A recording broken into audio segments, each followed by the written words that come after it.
Hello all, டே 2 திருவிழா vlog பார்க்கலாமா? Morning எல்லா வேலையும் முடிச்சுட்டு நானும் என்னோடய சிஸ்டர்லாம் எல்லாருமே அப்படியே குளிச்சுட்டு கொஞ்சம் மேக்கப் எல்லாம் போட்டுட்டு கொஞ்சம் ஃபோட்டோஸ் வீடியோஸ்லாம் எடுத்துக்கிட்டு எங்கள் வீட்டு குட்டீஸோட கொஞ்சம் அப்படியே தோட்டத்தில் உட்காந்துருந்தோம்.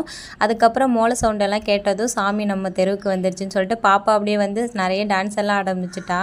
ஸோ எல்லோரும் வேடிக்கை பார்த்துக்கிட்டு இருந்தாங்க. பாப்பா கொஞ்சம் வைப் ஆகிட்டா. சாமியும் நம்ம வீட்டுக்கிட்ட வந்ததும் மஞ்சள் தண்ணியில் வந்து காலுக்கு அபிஷேகம்லாம் பண்ணிவிட்டு நாங்களும் திருநூறெல்லாம் வச்சுக்கிட்டோம். சூலம், தீச்சட்டி, கரகம் அப்படின்னு சொல்லிட்டு 3 வந்து சாமி வரும். அவங்களுக்கு வந்து காலைல அபிஷேகம் பண்ணி அவங்க கையால் வந்து திருநீரெல்லாம் வச்சுப்போம். எனக்கு மேரேஜ் ஆகி 2 இயர்ஸ் ஆக போகுது. 2 வருஷமாகவே இப்படி தான் வந்து எந்த மாற்றமும் இல்லாமல் அங்கே திருவிழா நடந்துகிட்ருக்கு. அதாவது என்னோடய ஊரில் பின்னாடியே சாமியை வந்து ஜோடித்து அழகாக வந்து மாட்டு வண்டியில் வந்து வந்துகிட்ருக்கோம்.